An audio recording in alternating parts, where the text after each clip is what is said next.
Out class कर दिया भाई। 22 साल बाद पाकिस्तान ने ऑस्ट्रेलिया में सीरीज जीती है।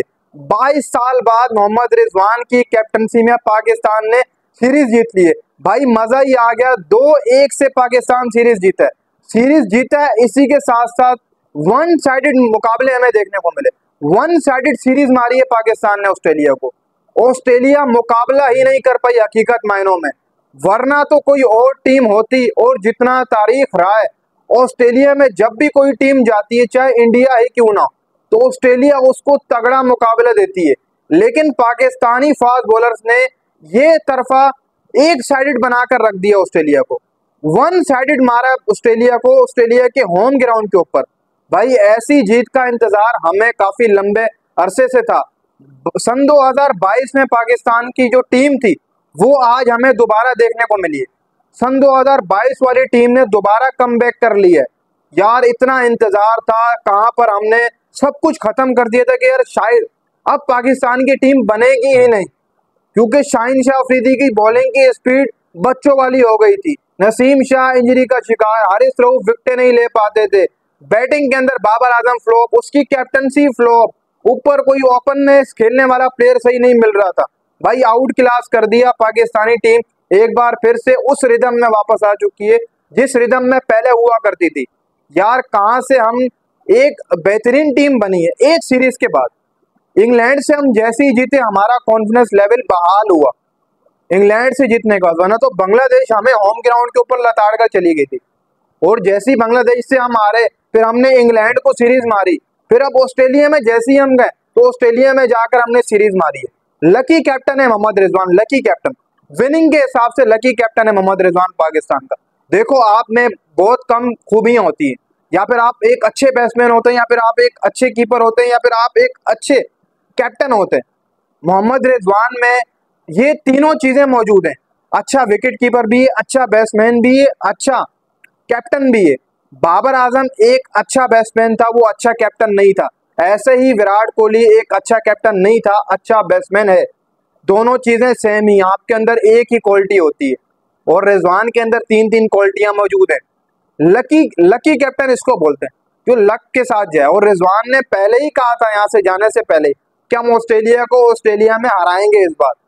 सब हंसने लग गए थे उस बात के ऊपर कि रिजवान ने ये बात कही थी। उस टाइम मैंने भी कहा था कि नहीं यार ये नहीं हो पाएगा, आप ऑस्ट्रेलिया को ऑस्ट्रेलिया के होम ग्राउंड के ऊपर कभी भी नहीं हरा सकते, कभी भी नहीं हरा सकते। आपको ऑस्ट्रेलिया वन साइडेड मारेगा, मैंने कहा था ये। मैंने भी कहा था कि ऑस्ट्रेलिया आपको वन साइडेड मारेगा। ऑस्ट्रेलिया आपको करीब भी ना आने दे, पानी भी ना पीने दे। लेकिन ये उल्टा हुआ है। पाकिस्तान ने उन्हीं के होम ग्राउंड के ऊपर उनको ऐसा घसीड़ा है, उनको पानी तक नहीं पीने दिया है भाई। आज 140 पर हाल कर दी, 140 के ऊपर हाल कर दी। अब कुछ लोग ये भी कहेंगे कि यार 5 प्लेयर ड्रॉप थे। तो भाई पिछला आप देख लो ओडीआई मुकाबला क्या हुआ। पहला ओडीआई मुकाबला आप देख लो, पाकिस्तान ने मुकाबला किया था पहले ओडीआई में, वहीं से ही लग रहा था कि पाकिस्तान अगले ओडीआई मुकाबले में कुछ करेगा, और कुछ किया पाकिस्तान ने। दोनों ओडीआई मुकाबले जीते। देखो ये जो सारा का सारा क्रेडिट है ये रिजवान को ही जाता है और उनके फास्ट बॉलर्स को जाता है। हारिस रऊफ की इतनी अच्छी बॉलिंग, बड़ी जबरदस्त वापस। कुछ माह पहले हम इसी हारिस रऊफ का कह रहे थे कि अब ये खत्म हो चुका है, इसको सिलेक्ट क्यों किया गया। इसी सीरीज में काफी जर्नलिस्टों ने कहा था कि यार हारिस रऊफ को आपने सिलेक्ट किसके ऊपर किया, कौन सी ऐसी परफॉर्मेंस थी हारिस रऊफ की जो आपने सिलेक्ट कर ली है। लेकिन हारिस बैक आया, उसने बॉलिंग की। दूसरे ओडीआई मुकाबले में उस बंदे की बॉलिंग देखो और आज देख लो, दोनों के अंदर भाई सुरबर बॉलिंग, जबरदस्त, मजा ही आ गया। आज मेरे ख्याल है 2 विकेटें ली हारिस रऊफ ने, 24 रन दिए हारिस रऊफ ने, 2 विकेटें लिए। नसीम शाह 3 विकेटें, 54 रन दिए। इसके अलावा शाहीन शाह अफरीदी 3 विकेटें, 32 रन। हमारे 3 मेन फास्ट बॉलर वापस आ गए, 3 मेन फास्ट बॉलर हमारे वापस आ गए, जिससे हम पहचाने जाते थे साल सन 2018, 19, 20, 21, 22 में। जिस चीज से हम पहचाने जाते थे वो हमारी फास्ट बॉलिंग हुआ करती थी। शाहीन वो वाहिद बंदा था जिससे दुनिया डरती थी कि यार ये अब आ रहा है, ये आउट क्लास कर जाएगा अगले बंदे को, पहले ओवर में विकेट आएगी आएगी। अब वो वापस आ चुका है भाई। तो यहाँ से पाकिस्तान को जितना भी हुआ है भाई, जितना पाकिस्तान के ऊपर तनकीद हुई, इतना प्रेशर रहा, इतनी तनकीद होने के बावजूद पाकिस्तान की जो टीम अभी फिलवक्त सेटल हो चुकी है वो बड़ी कमाल की। अब पाकिस्तान को कामयाबियां ही कामयाबियां मिलेंगी, क्योंकि सरफराज जब आया था तो कामयाबियां मिली। बाबर जब आया कामयाबियां मिली, रिजवान अब आया तो पाकिस्तान को मजीद कामयाबियां मिलेंगी।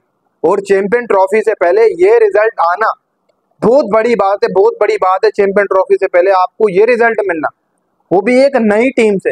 इरफान खान नियादी था मिडिल ऑर्डर में, आपने इफ्तिखार को बाहर किया, सब नए, आपने कामरान गुलाम को आपने डेब्यू कराया इस वनडे के अंदर। देखो आपने नए प्लेयरों के साथ आप आए यहाँ पर, आपने किया, आपने सीरीज 2-1 से उनको सीरीज मार दी, ये कोई छोटी बात नहीं थी। आउट क्लास किया भाई पाकिस्तान ने, जितनी क्लैपिंग की जाए उतनी कम है। सबने जो खेल पेश किया है वो बड़ा ही कमाल का था। Well done Haris Rauf, well done Shaheen Shah Afridi, well done Naseem Shah, well done captain Mohammad Rizwan.